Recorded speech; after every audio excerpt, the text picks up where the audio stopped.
Ever feel like you're drowning in a sea of shoulds? Should be richer, hotter, more successful, more liked. It's the fuckpocalypse, and we're all living in it. According to the American Psychological Association, stress levels are through the roof, with nearly 80% of adults reporting stress as a significant part of their lives. Anxiety disorders affect a staggering 40 million adults in the U.S. alone. And let's not even get started on the social media black hole, where everyone else seems to be living their best lives, while you're just trying to figure out how to fold a fitted sheet. But what if I told you there's a counterintuitive way out of this mess? What if the key to a better life isn't giving more FKs, but giving fewer and about the right things? That's exactly what Mark Manson argues in his mega bestseller, The Subtle Art of Not Giving a FK. This isn't your grandma's self-help book. It's a raw, honest, and often hilarious guide to ditching the BS and finding happiness in a world that's constantly trying to sell you more crap. And even if you're not a big reader, trust me, this book's message will hit you like a shot of espresso, bold and impossible to ignore. Before moving forward, for more such book summaries, visit the TheBookBrew, like, share, and subscribe this video to motivate us to make more of such content. Chapter 1. Don't Try. The Feedback Loop from Hell. We've all been there. You feel anxious. Then you start feeling anxious about feeling anxious. You get mad at yourself for being anxious. Now you're anxious, frustrated, and mentally exhausted. Mark Manson calls this the feedback loop from hell. The more we try to force happiness, the more miserable we become. Research supports this. Psychologists call it toxic positivity. The solution: stop trying to feel good all the time. Instead, accept that sometimes life sucks, and that's okay. The key is to break the cycle by understanding that emotions are just signals, not commands. Acknowledge them, let them pass, and refocus on meaningful actions. Manson shares a personal anecdote of his struggles with anxiety and how obsessing over it only made things worse. He learned that letting go of the need to always feel happy led to better emotional well-being. He explains how accepting negative emotions instead of resisting them ultimately helped him live a more balanced life. The Subtle Art of Giving a Fuck. This book isn't about not caring about anything. It's about choosing what to care about. Manson argues that our energy is finite, and we should allocate our focus only to things that genuinely matter to us. Research shows that people who focus on fewer, meaningful pursuits report higher life satisfaction. The goal isn't indifference, it's being selective. This means prioritizing values that are sustainable and lead to long-term growth instead of superficial, short-term gratification. Manson gives an example of Dave Mustaine, who was kicked out of Metallica before they became famous, despite forming Megadeth and achieving massive success, selling over 50 million records, earning multiple Grammy nominations, and becoming one of the biggest thrash metal bands of all time. Mustaine still compared himself to Metallica. He measured his success solely by whether he had surpassed the band that rejected him, which kept him in a state of perpetual dissatisfaction. Even though he had achieved what most musicians could only dream of, he considered himself a failure because he wasn't as big as Metallica. Manson uses this as an example of how defining success based on external comparisons rather than personal values can lead to lifelong misery. Mustaine eventually acknowledged his mindset and found a degree of acceptance, but it took years for him to appreciate his own success. So Mark, what's the point of this book anyway? Manson's philosophy is a counterintuitive approach to self-help. He argues that self-improvement is not about constant positivity, but rather about embracing struggles, choosing worthwhile problems, and letting go of superficial expectations. In essence, it's about prioritizing what truly matters in life, values that are grounded in reality and contribute to deep personal growth. Manson uses the story of Charles Bukowski, a struggling writer who spent years failing before he finally published a successful book. Bukowski worked a dead-end job at the post office for years, writing in his spare time and facing constant rejection. Eventually, he was offered a publishing deal at the age of 49 after decades of obscurity. Instead of striving for literary perfection or mainstream success, he embraced his raw, unfiltered writing style, which resonated with readers. Bukowski's tombstone reads, "Don't try," encapsulating the idea that forcing success is often counterproductive. Instead, persistence, authenticity, and embracing one's flaws often lead to greater fulfillment and success. Before moving forward, for more such book summaries, visit the TheBookBrew. Like, share, and subscribe this video to motivate us to make more of such content. Chapter 2. Happiness is a Problem. The Misadventures of Disappointment. Panda. A fictional character, Disappointment Panda, delivers harsh truths. Happiness isn't a right. It's earned through struggle. People who work through challenges rather than avoid them report greater long-term happiness. Studies show that those who develop resilience in the face of adversity tend to lead more fulfilling lives. In the book, Disappointment Panda tells people unpleasant truths about their lives, such as, "You're not special," and "You need to work harder." This metaphor highlights the importance of accepting uncomfortable truths for personal growth. Manson explains that instead of seeking constant validation and praise, individuals should focus on real self-improvement and meaningful accomplishments. Happiness comes from solving problems. Most self-help books promise endless happiness, but Manson argues that happiness isn't about eliminating problems. It's about solving meaningful ones. Instead of chasing pleasure, people should focus on finding problems they enjoy solving. This shift in mindset reduces stress and builds long-term fulfillment. Studies in positive psychology confirm that engagement in meaningful challenges leads to deeper satisfaction than temporary pleasure-seeking. Manson shares the story of Pete Best, the original drummer of the Beatles, who was replaced by Ringo Starr just before the band achieved worldwide fame. While this could have destroyed him, Best eventually found happiness in a different life path, becoming a family man and working outside the music industry. He later admitted that getting kicked out of the Beatles was the best thing that ever happened to him. This story illustrates that external success doesn't always lead to personal fulfillment, and sometimes what seems like failure can lead to a better, more meaningful life. Emotions are overrated. Many people let their emotions dictate their lives, but emotions are just feedback mechanisms, not ultimate truths. Learning to question them instead of reacting impulsively leads to better decisions and greater mental resilience. Neuroscience studies reveal that emotional intelligence, our ability to regulate and understand emotions, is a stronger predictor of success than IQ. Manson recalls his experience of feeling depressed despite having external success. He realized that his emotions were misleading him. Just because he felt bad didn't mean his life was bad. By shifting his perspective and focusing on concrete actions instead of emotions, he was able to regain control. Instead of asking, "What do I want in life?"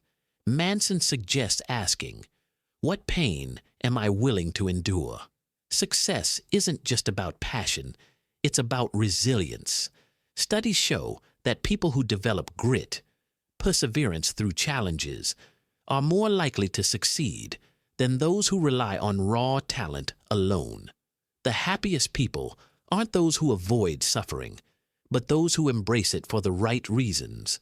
Manson shares a personal anecdote of his struggles with anxiety and how obsessing over it only made things worse. He learned that letting go of the need to always feel happy led to better emotional well-being.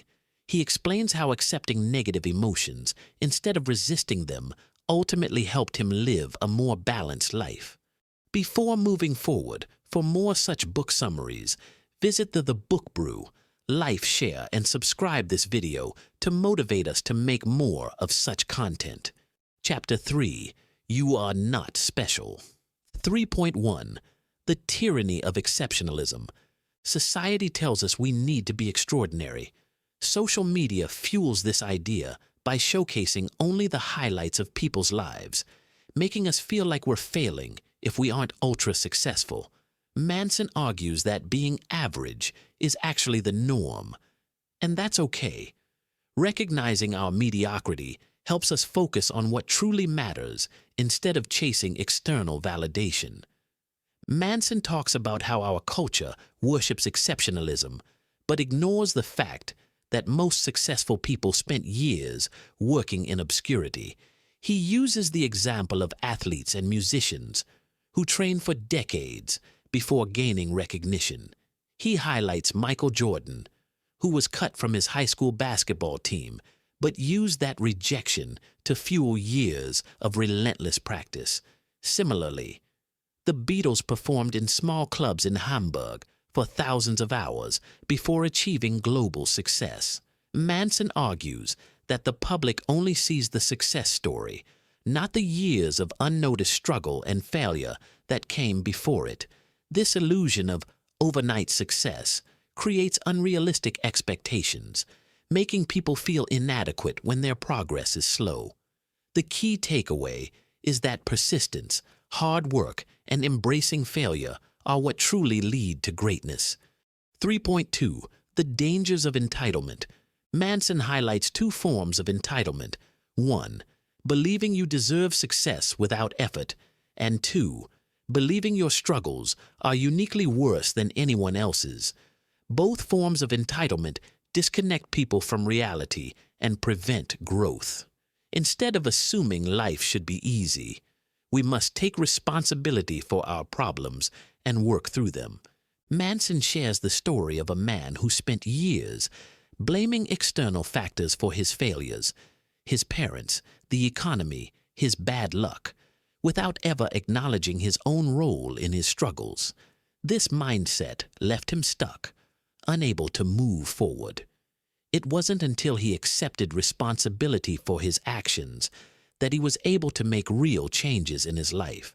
Manson uses this example to illustrate that personal growth begins when we stop seeing ourselves as victims and start taking control of our circumstances. 3.3. The Value of Struggle and Growth. Real success comes from embracing struggle, not avoiding it. By accepting that life is hard and that improvement takes effort, we develop a stronger mindset. The happiest and most successful people are not those with the easiest lives, but those who find purpose in overcoming challenges. Manson tells the story of an aging rock musician who, despite never achieving mainstream success, continued to perform because he genuinely loved music. He accepted the struggles of low-paying gigs, exhausting travel, and the uncertainty of a musician's life, not because he was chasing fame, but because he found joy in the process itself. Manson uses this example to illustrate that true fulfillment comes from engaging in struggles we find meaningful rather than pursuing success for external validation. Before moving forward, for more such book summaries, visit TheBookBrew, like, share, and subscribe this video to motivate us to make more of such content. Chapter 4. The Value of Suffering. 4.1. The Self-Awareness Onion. Self-awareness isn't a singular realization, but a layered process, much like peeling an onion. Each layer reveals deeper insights about our values, fears, and motivations. The process requires confronting uncomfortable truths about ourselves. which ultimately leads to personal growth. Manson shares a personal story about how he once believed he wanted to be a successful musician, but after years of effort, he realized he didn't enjoy the daily grind of practicing, networking, and performing. This forced him to reevaluate his true values. Instead of clinging to an identity that didn't align with his reality, he peeled back the layers of self-awareness and recognized that he actually enjoyed writing and analyzing ideas more than making music. This example demonstrates how peeling back the self-awareness onion can help us discover our true passions and avoid chasing superficial goals. 4.2. Shitty values and redefining good ones. Many people chase shallow values, money, fame, pleasure, only to find them unfulfilling. Manson argues that sustainable happiness comes from developing solid values such as integrity, curiosity, and resilience. The key is to focus on values that are rooted in reality and contribute to long-term well-being. Manson shares the story of a man obsessed with being popular and admired by everyone. He built his identity around seeking approval and validation. But despite gaining social status, he remained deeply unhappy. It wasn't until he shifted his values toward personal growth and meaningful relationships that he found genuine fulfillment. This example highlights how prioritizing shallow values leads to dissatisfaction, whereas focusing on deeper, intrinsic values fosters true happiness. 4.3. Growth through suffering. We often avoid suffering, but Manson insists that growth happens when we endure hardship. Whether it's heartbreak, career failures, or personal setbacks, these experiences force us to reevaluate our priorities and develop resilience. The pain we endure shapes us, and instead of avoiding it, we should learn from it. Manson shares the story of a friend who went through a devastating breakup. Initially, the pain was unbearable, but over time, it forced him to reflect on his own shortcomings and personal growth. Instead of blaming his ex or avoiding the pain, he used the experience to become more emotionally mature and build stronger future relationships. This illustrates Manson's idea that suffering, when faced head-on, leads to self-improvement and a deeper understanding of what truly matters in life. Before moving forward, for more such book summaries, visit the TheBookBrew. Like, share, and subscribe this video to motivate us to make more of such content. Chapter 5. You are always choosing. 5.1. The responsibility fault fallacy. A core concept of the book is that while we can't always control what happens to us, we are always responsible for how we respond. Manson calls this the responsibility fault fallacy. People often confuse fault with responsibility. Just because something isn't your fault doesn't mean it's not your responsibility. For example, if someone crashes into your car, it's not your fault, but handling the repairs is still your responsibility. Similarly, if you had a tough childhood, it's not your fault, but overcoming its effects is your responsibility. Owning our problems, whether we cause them or not, gives us the power to change our circumstances instead of remaining victims. Manson shares the story of a man who spent years blaming his terrible childhood for his struggles in adulthood. He felt victimized by his past and used it as an excuse for his lack of progress. However, once he realized that, while his trauma wasn't his fault, his healing was his responsibility, he started making positive changes.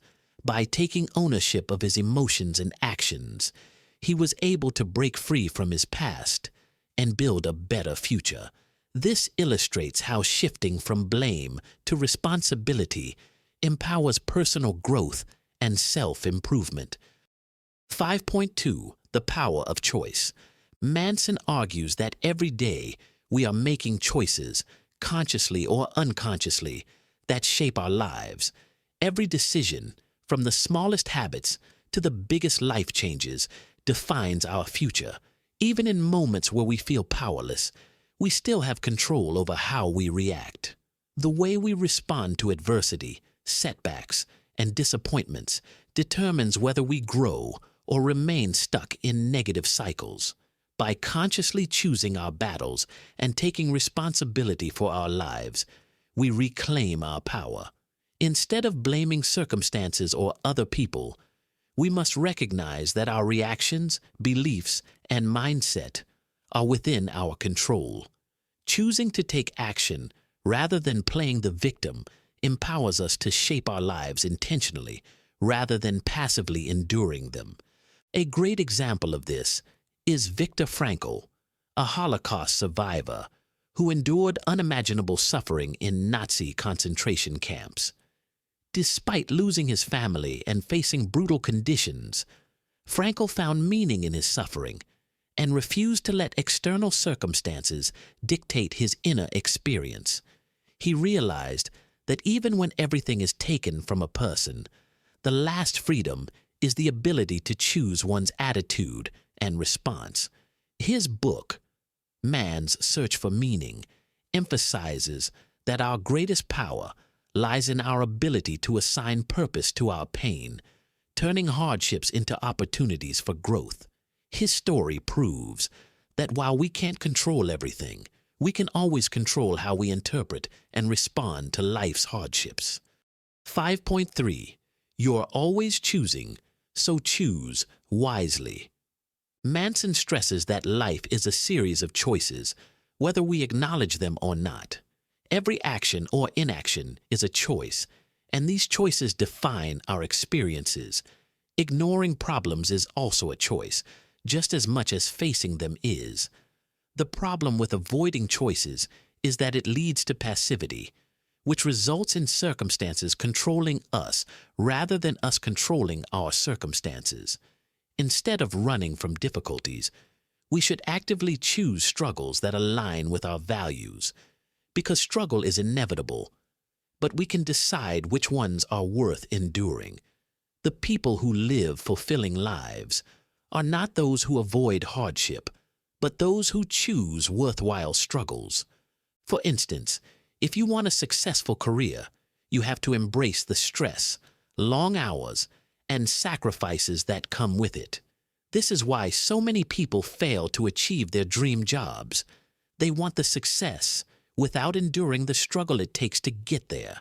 If you want a healthy relationship, you have to work through the conflicts and challenges rather than expecting love to be effortless. Strong relationships require compromise, communication, and effort, and those who refuse to put in the work often find themselves lonely or in shallow, unfulfilling relationships. There is no such thing as a problem-free life. There are only better problems that we can choose to solve. Manson explains that happiness doesn't come from avoiding problems, but from solving the right ones. The key is to accept responsibility for our choices and deliberately choose struggles that bring meaning rather than pain for no reason. Choosing worthwhile struggles leads to growth, fulfillment, and resilience, while avoiding them leads to stagnation and frustration. Before moving forward, for more such book summaries, visit the TheBookBrew, like, share, and subscribe this video to motivate us to make more of such content. Chapter 6. You're wrong about everything, but so am I. 6.1. The Dangers of Pure Certainty. We all like to believe we have things figured out, but Manson argues that certainty is an illusion. Human perception is flawed, and history is full of people who were absolutely convinced they were right, only to be proven wrong. The problem with certainty is that it closes us off to new information, prevents us from learning, and makes us resistant to change.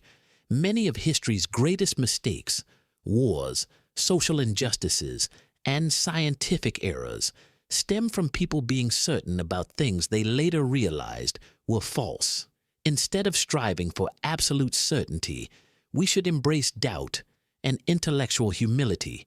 Being open to the possibility that we might be wrong allows us to grow and adapt. It encourages us to seek new perspectives, question our assumptions, and continue evolving rather than getting stuck in rigid thinking. Manson shares a personal story about how, in his youth, he was convinced that being in a relationship would solve all of his problems. He believed that finding the perfect partner would make him happy. However, after experiencing heartbreak, he realized that this certainty was misguided.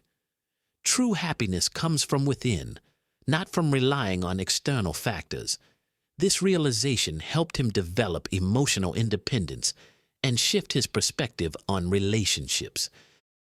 Manson also shares the story of Copernicus, the astronomer who challenged the long-standing belief that the Earth was the center of the universe.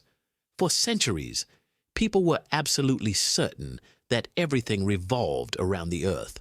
When Copernicus presented evidence that the Earth actually revolved around the Sun, he was met with intense resistance because his discovery contradicted what people were certain to be true. This example illustrates how certainty can be dangerous. It blinds us to new possibilities and keeps us trapped in outdated beliefs. The lesson? We should always question our assumptions and be willing to change our views in light of new evidence. 6.2 Manson's Law of Avoidance. The more something threatens your identity, the more you'll avoid it. If you see yourself as a smart person, failing a test can feel like an existential threat. If you pride yourself on being generous, saying no to someone might make you uncomfortable. Growth comes from confronting these fears rather than avoiding them. Manson shares a personal story about how he once avoided writing publicly because he feared criticism and failure. As someone who identified as a good writer, the possibility of rejection threatened his self-image. However, once he started publishing articles and receiving both praise and criticism, he realized that avoiding failure had only held him back. By embracing feedback and pushing through his fear, he became a better writer. This example illustrates that avoidance often stems from fear of identity disruption, and real growth happens when we face these challenges head-on. 6.3 The Endless Pursuit of Being Right. Manson introduces his law of avoidance, which states that the more something threatens our identity, the more likely we are to avoid it. For example, if you deeply believe that you're a great writer but never actually publish anything, it's likely because the act of publishing threatens the idea of yourself as a writer. If you try and fail, that means confronting the possibility that you're not as good as you thought. A real-life example. Think of the aspiring musician who practices for years but never records a song, or the entrepreneur who endlessly prepares but never launches their business. Avoiding action feels safer than facing potential failure. The solution: lean into discomfort and take action despite the fear. The most growth happens when we confront what we most avoid. Before moving forward, for more such book summaries, visit TheBookBrew. Like, share, and subscribe this video to motivate us to make more of such content. Chapter 7. Failure is the way forward. 7.1. The Importance of Failure. Manson emphasizes that failure isn't just an obstacle, it's a necessary step toward growth. Every successful person has failed multiple times before getting it right. The problem is that most people see failure as something to avoid at all costs, rather than an essential part of learning. For example, Thomas Edison failed over 10,000 times before inventing the light bulb.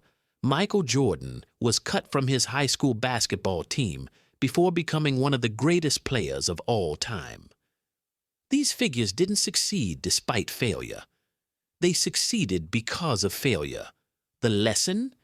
The more you fail, the more you learn, and the closer you get to success.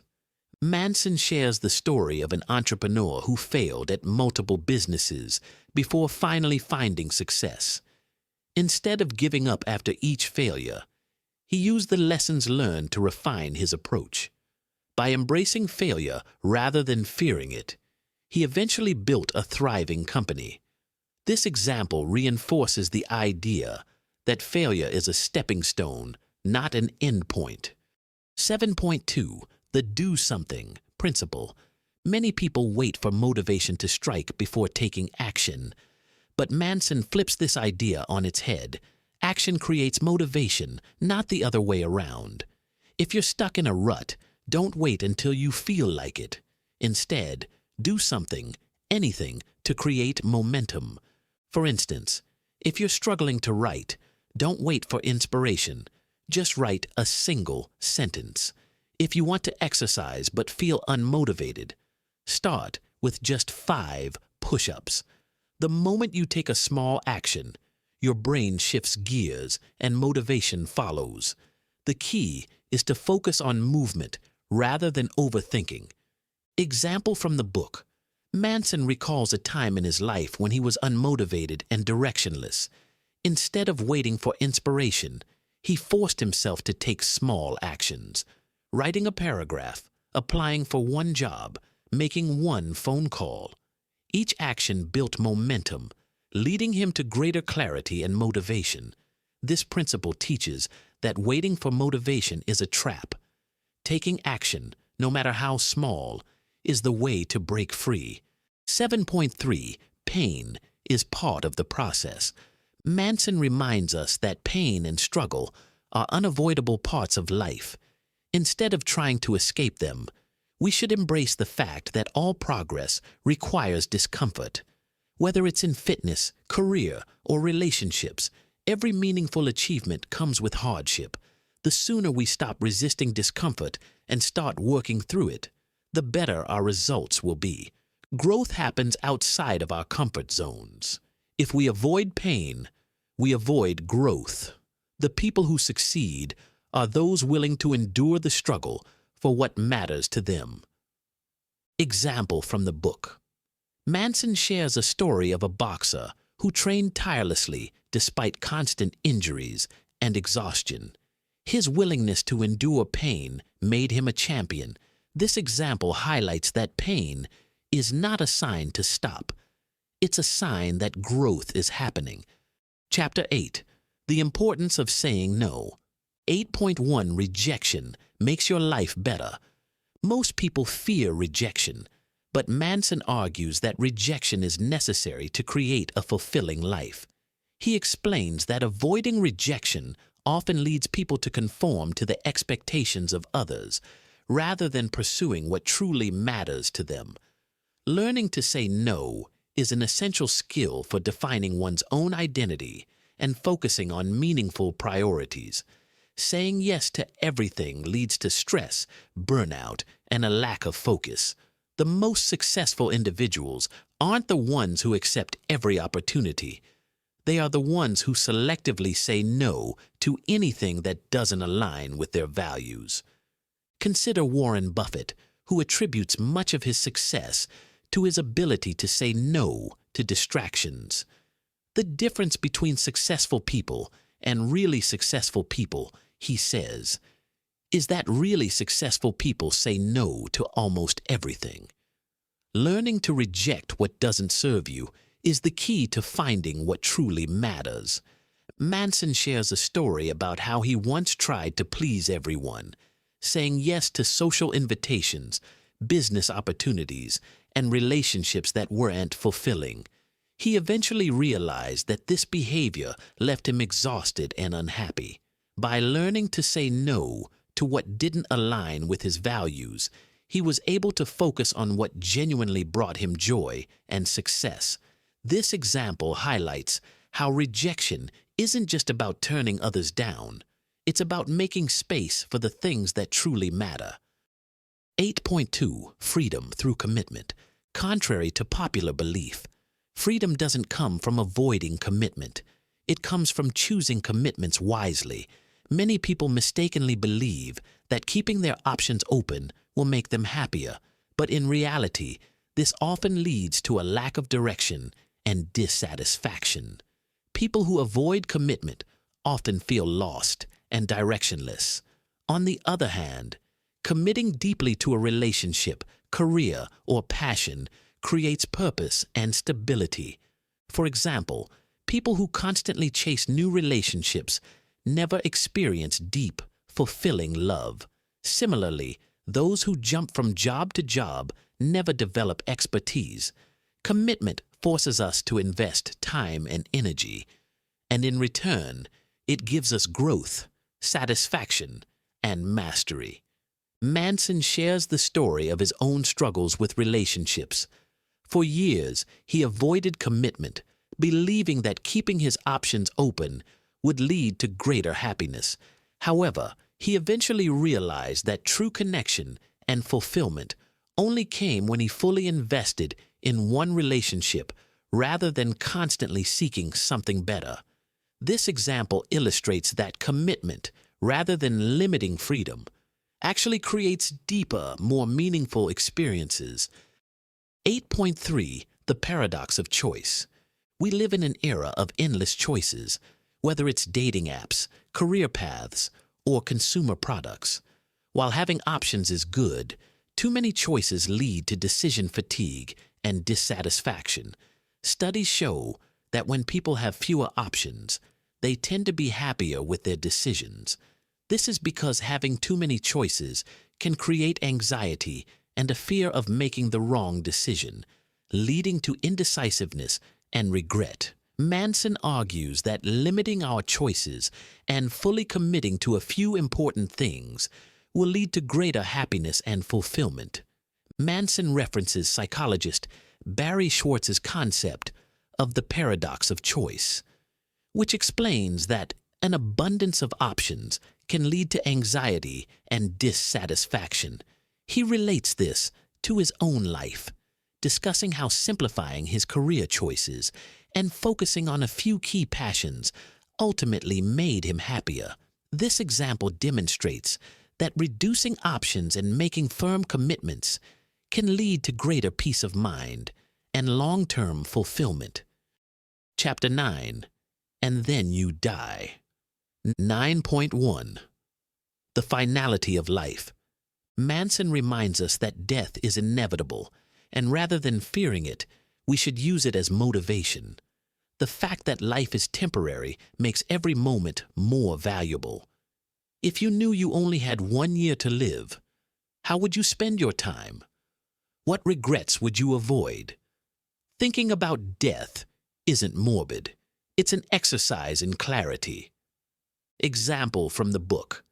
Manson shares the story of a man diagnosed with terminal cancer who initially felt devastated but later found peace by re-evaluating his priorities.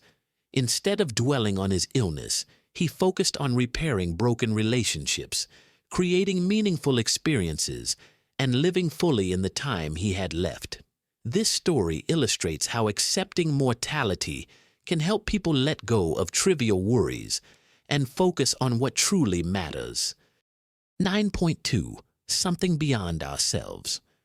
Manson argues that true fulfillment comes from dedicating ourselves to something bigger than just our personal desires. Studies show that people engaged in meaningful causes, whether through community, family, or service, report higher life satisfaction. Take Viktor Frankl, the Holocaust survivor and psychologist, who found meaning even in suffering by helping others find purpose.